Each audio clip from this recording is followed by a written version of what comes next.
রিলায়েন্স কোম্পানির কর্ণধার জিওর মালিক সহ এবং তার সপরিবারে 11 জন তারা সকলেই প্রয়াগরাজে পৌঁছে গেছেন মাঘী পূর্ণিমার উদ্দেশ্যে এবং তারা গঙ্গা যমুনা সরস্বতী তার মাঝেই এখন তারা স্নান করছেন এবং এত বড় ধনী পরিবার এনারাও এসছেন যে গঙ্গা স্নানে পূর্ণ অর্জন করার জন্য, যেখানে 3টে সঙ্গম একই জায়গায় হয়েছে। সেখানে পুজো আর্চা করে নিজেরা সাধারণ মানুষের মাঝখানে চলে এসেছেন।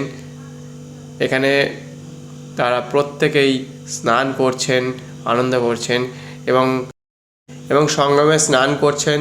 প্রয়াগরাজে এরকম একটা আশা করা ছিল যে যারা ধনী ব্যবসায়ী আছেন তারা এবং আরও অন্যান্য সিনেমা আর্টিস্ট আছে তারাও যাতে আসুক, তারা দেখে যাক যে প্রয়াগরাজ কেমনভাবে সাজানো হয়েছে তাদের চোখ দিয়ে, এবং মানুষ যাতে আরও ভালোভাবে যে কেন আসছে সেই জন্য কিন্তু তারা উদ্গ্রীব হয়ে এবং তারাও যে মানেন সেটা তার প্রমাণ দেখিয়ে গেল। মাঘী পূর্ণিমার আগের দিনকেই তারা স্নান করছেন, সবাই মিলে প্রত্যেকে স্নান করছে, 11 জনই স্নান করছেন একসাথে। এটা খুবই একটা ভালো বার্তা যে সাধারণ মানুষ যেখানে আসতে পারে এবং উপরতলার মানুষও এক জায়গায় আসতে পারে, সেটা কিন্তু সবথেকে ভালো দেখালো যে শুধু ওপরেই থাকবে আর ওপর থেকে কখনো নামবে না, সেটা তার প্রমাণ করে দেখিয়েছে যে প্রত্যেকে আসুক, প্রত্যেকে স্নান করুক, আরও যত সেলিব্রিটি আছে তারাও দলে দলে আসুক, মানুষ জানুক যে সনাতন ধর্মের যে একটা এই 144 বছর যে স্নান, পূর্ণ স্নান যাত্রা অমৃত স্নান হচ্ছে সেটা তার সাক্ষী রেখে যাক, আর কোনো দিনই পাবে না। সেই জন্য এই শ্রেষ্ঠ সময়টা কেউই হাতছাড়া করতে চাইছেন না, তাই দলে দলে মানুষ আসছে। পথে প্রচুর ভিড় হয়েছে। প্রয়াগরাজে প্রায় 7টা রাস্তাই সম্পূর্ণরূপে ব্লক হয়ে গেছে, কিন্তু তার মাঝেও অনেক মানুষ অনেক কষ্ট করে অনেক পথ হেঁটে আসছেন দলে দলে। তবে এনারা এসেছেন অন্যরকমভাবে আশা করা যায়, কারণ তারা যে এই স্নান করছেন এটা সবাই দেখছে, সবাই আনন্দ পাচ্ছে এবং তার সাথে সাথে সবাই ভাবছে ঠিকই আছে, এবার দলে দলে মানুষ আরও আসবে পরেও, কারণ কাল পরশু থেকে শুরু করে এখন 26শে ফেব্রুয়ারি পর্যন্ত চলবে। 45 দিনের যাত্রা ছিল, থাকবে এবং তার মধ্যে এটাকে আর দিনক্ষণ কোনো মতেই বাড়ানো সম্ভব নয়, যেহেতু এটা প্রয়াগরাজের তিথি নক্ষত্র মেনে এটা করা হয়। যতই ভিড় বাড়ুক তার দিন কখনোই বাড়ানো হবে না, বাড়ানো সম্ভব নয়, এটা গণনা করে করা হয়।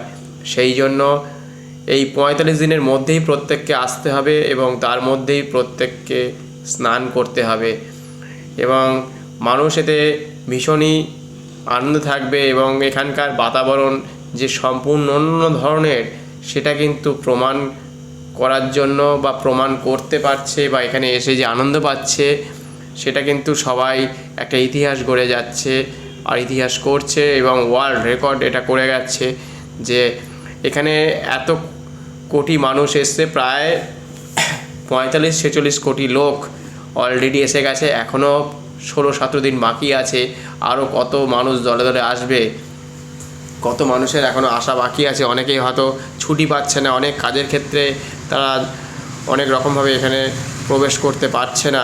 তবে আশা করছি আর কয়েকদিনের মধ্যেই যারা আসতে পারেনি তারা এনাদেরকে দেখে বা আরও অনেক সেলিব্রিটিদের দেখে বা অনেক সাধারণ মানুষকে দেখে তারা কিন্তু আসবে দলে দলে। এটা খুব ভালো একটা প্ল্যাটফর্ম, আরও মানুষ আসুক, মানুষ দলে দলে এসে স্নান করুক, আর প্রতিটা মানুষ এখানে এসে এই জলে স্নান করুক, তারা প্রত্যেকে এসে উপভোগ করুক যে সত্যি সনাতন ধর্মের একটা জয় জয়কার দিন, এবং সেটা শুধু সাধারণভাবে নয়, সেটা গ্রহ নক্ষত্রের মাধ্যমে দিন নির্ণয় হয়েছে।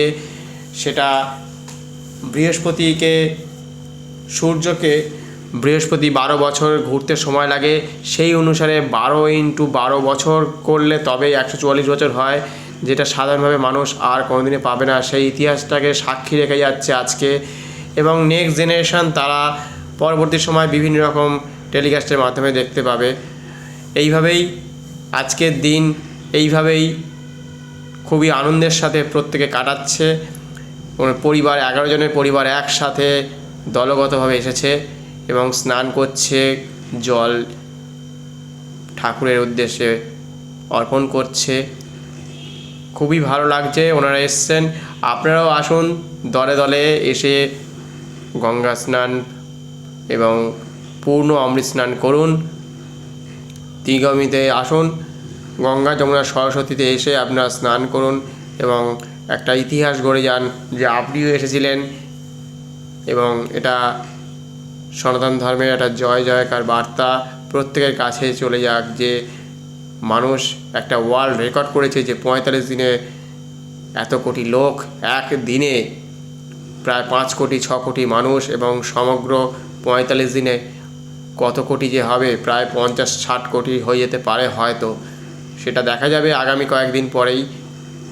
প্রত্যেকে ভালো থাকবেন, প্রত্যেকে সুস্থ থাকবেন, প্রত্যেকে স্নান করবেন।